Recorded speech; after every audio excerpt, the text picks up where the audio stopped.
Everyone. This is Jerry O'Donnell, and I'm doing this one on King David series. This is episode 9, and this is when David found out about Saul's death and Jonathan. Oh boy, he was grieved, and this is labeled "How Are the Mighty Fallen?" And 2 Samuel chapter 1. Now it came to pass after the death of Saul, when David was returning from the slaughter of the Amalekites, and David had abode 2 days in Ziklag. And it came to pass on the third day that, behold, a man came out of the camp from Saul with his clothes rent and earth upon his head. And so it was, when he came to David, that he fell on the earth and did obeisance. And David said to him, From whence do you come? And he said unto him, Out of the camp of Israel am I escaped. And David said unto him, How went the matter? And I pray, tell me. And he answered, That the people are fled from the battle, and many of the people also are fallen and dead.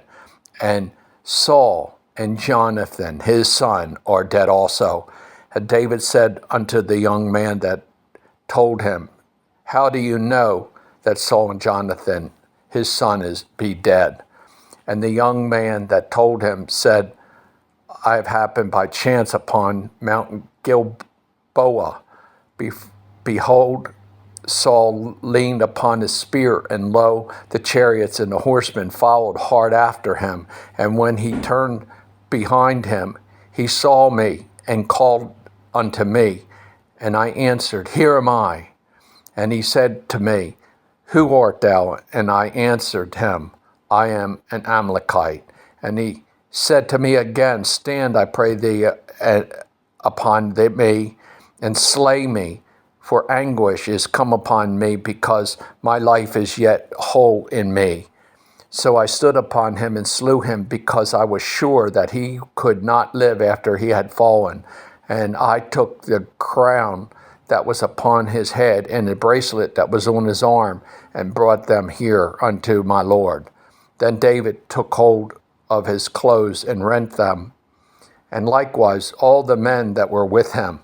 And they mourned and wept and fasted, even until evening, for Saul and for Jonathan, his son, and for the people of the Lord, and for the house of Israel, because they have fallen by the sword.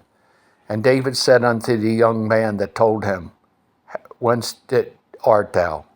And he answered, I am the son of a stranger, an Amalekite. And David said unto him, How was it you were not afraid to stretch forth your hand to destroy the Lord's anointed?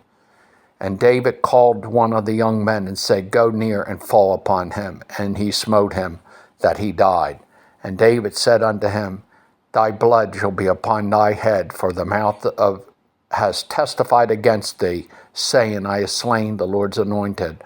And David lamented with this lament over Saul and over Jonathan his son. Also he bid them teach the children of Israel the use of the bow, and behold, it is written in the book of Jesper, And the beauty of Israel is slain upon thy high places. How have the mighty fallen? Tell it not in Gath, and publish it not in the streets of Ashkelon, lest the daughters of the Philistine rejoice, and lest the daughters of the uncircumcised triumph.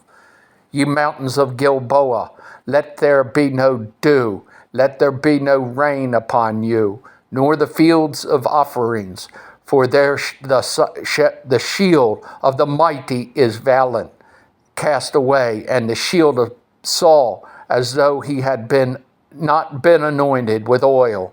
From the blood of the slain, from the fat of the mighty, the bow of Jonathan turned not back, and the sword of Saul returned not empty.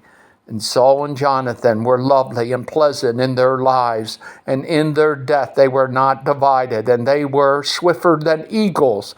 They were stronger than lions. Yes, the daughters of Israel weep over Saul, who clothed you in scarlet with other delights, and put on ornaments of gold upon your apparel. How are the mighty fallen in the midst of the battle. O Jonathan, thou wast slain in thy high places. I am distressed for thee, my brother Jonathan. Very pleasant you were to me. Thy love to me was wonderful, passing the love of women. How are the mighty fallen, and the weapons of war perished. And that's the end of this particular episode. But wow, I bless you, and I just say God bless. And until next time.